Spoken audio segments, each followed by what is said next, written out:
Be careful what you allow into your life. Sometimes, the smallest indulgence can grow into the biggest regret.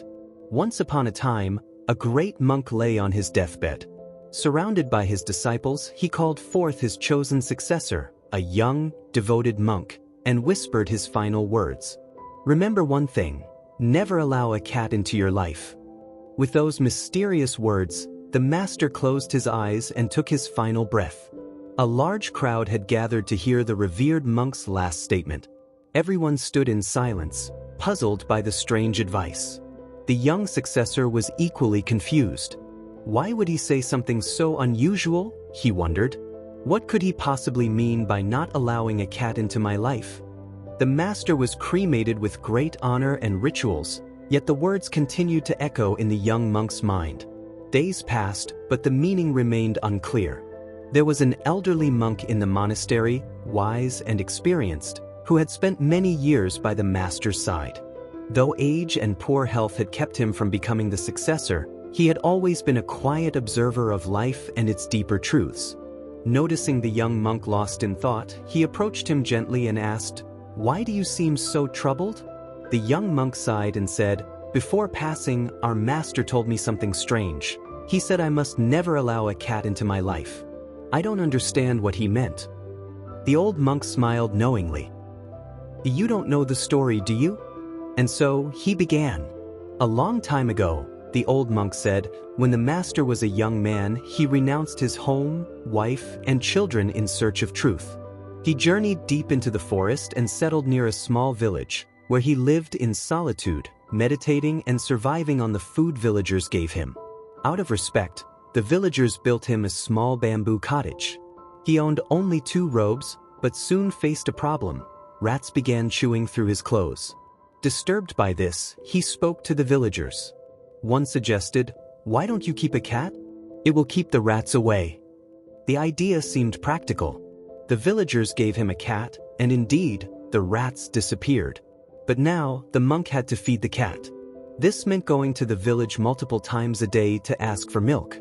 Sharing his concern, the villagers proposed a solution. "Why don't you keep a cow? Then you'll have milk for the cat and for yourself." The monk accepted. A cow was brought to him. But soon, another issue arose. The cow needed grass and care. Since the monk spent his time in meditation, he couldn't manage both.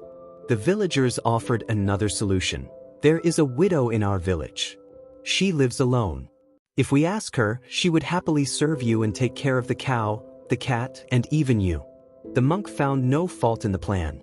The widow came, moved into the cottage, and took over the chores. She cooked, cared for the animals, and tended a small field near the cottage. Moved by her dedication, the monk began helping her in the field. Slowly, a bond formed. They were young, lived under the same roof, and their connection grew stronger. Eventually, they became intimate. The woman became pregnant. Months later, she gave birth to a child. The monk who once spent his days in meditation was now working the fields to feed his family. One evening, after a long day's labor, he sat under a tree and thought to himself, "What happened to me? I had left everything behind to seek the truth. But here I am, living the very life I once renounced." And that's when it struck him, it had all started with the cat. The old monk paused, letting the story sink in.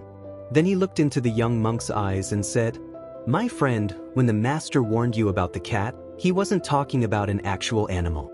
He was warning you about allowing even the smallest indulgence or distraction into your life. One small compromise can slowly, silently take control until you find yourself lost in a life you never intended to live." This is how bad habits begin, small, seemingly harmless choices that grow unnoticed. A single moment of giving in, just once, can spiral into addiction. Whether it's watching something harmful, eating junk, or procrastinating, it begins as a whisper of the mind.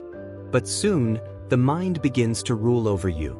An uncontrolled mind is like a fast car without a steering wheel. It may have speed, but no direction, and that is dangerous. The mind is your greatest servant, but your worst master. If you don't guide it, it will guide you, often into places you never meant to go. Even the great monk lost his way because he gave his mind a little room to wander.